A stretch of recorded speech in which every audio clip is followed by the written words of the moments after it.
right there on the very top. Let's start on the top. That big strap that goes along the top, that's called the hip safe. All right.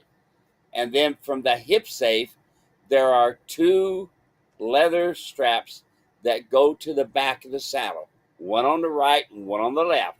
You need two of them in order to keep the saddle centered. All right. And then you got the straps down the side of the hip. Those are called hip straps.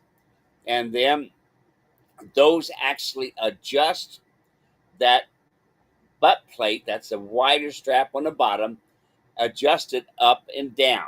Now, you always want, notice this butt plate is at an angle and it goes into the quarter strap, which then attaches to the saddle.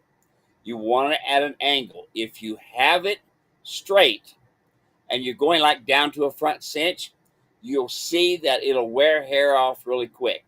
So you want your breeching to be at an angle and you want to adjust it according to your terrain. All right. Now, here I'm adjusting the breeching, and notice where the hip plate is up on top there. Okay. And notice the quarter straps, the hip straps down along the side, and notice how low it is right now. If I was dropping off real low, if I was dropping off a real steep mountain, I would bring the top of that breeching up. Right now, I'm just now setting the saddle into place, and I'm starting to make the adjustment. Notice how low it is. I don't want it that low when I'm just average trail riding up and down little low hills.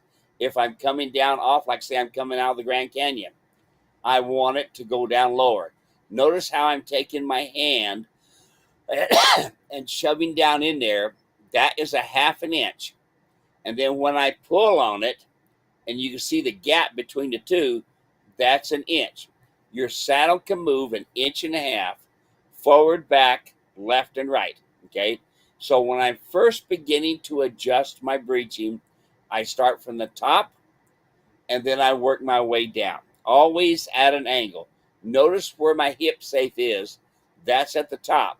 You want it between the point of the croup and the dock of the tail.